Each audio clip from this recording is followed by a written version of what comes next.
إبراهيم هايا هاي محاسب هنا وريا إبراهيم بيش عيارة ما أعطي بلاي ستيشن عيارة سأنا وكوي رايا شو اشتا وريا أنا إيدون تكاكي وريا دمي ماي دمي وريا اوي ماي كتبتي لك ما ليك وقتها شو اشتا وريا شو اشتا ما هاتوا مني وايحي أنا المنطقة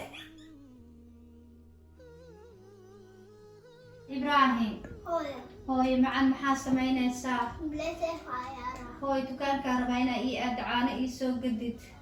عشان هذه قيسي وكبريها هيا هاي معان هيا هذا هذا صدنا هيا هاي معان بسم الله الحمد لله أما بعد arrimaha aragteen walaalayaal dad ayaa u maleeya inay ciyaar tahay laakiin arrinkaani ciyaar ma ahan sidaan ognahayna ma jirto hooyo ku dhalata xumaan ama ubad ku dhashaan xumaan ama hooyihii ubadkeedoo isfahan la-aan ku dhalanaya labadooda ma jiraan sida ogsoonayaa waxay tahay walaal waxaa lagu kala duwan yahay qaabka ilmaha loola dhaqmaa qaabka ilmaha loo sisirtaa qaabka ilmaha loola macaamulaa sidaas darteed nolosha bini'aadanka ayaa waxaa ka mid ah qofkii aa wanaag kula dhaqantaa inuu kuula dhaqmayo wanaag qofkaad khayr ku barbaarisaa inuu kuula dhaqmayo si wanaagsan oo khayr ah sidaa in lala wadaago walaalayaal arrintan iyadoo si dhab u dhacday ayaa waxaa la soo kulmay hooyooyinka ka mid ah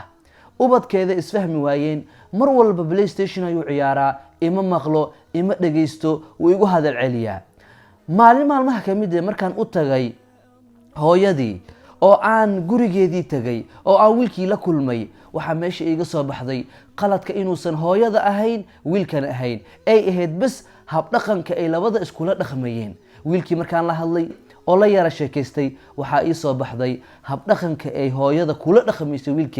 wiilkeeda inuu ahaa habdhaqan xun hooyada xumeed ma dhahayo laakiin habdhaqanka hala bedelo hooyooyin haddaad tihiin haddaad doonaysiin ubadkiina inuu baara idin noqdaa inuu idin dhegaystaa halkii mare aad ku dhahdaa hooya wax ii doon uu ku maqlaa haddaad rabtid waa inaa adiga baari u noqotaa waa si wanaagsan oo maskax leh oo caqli leh oo naxariis leh inaad ula hadashaa wajazaakum allahu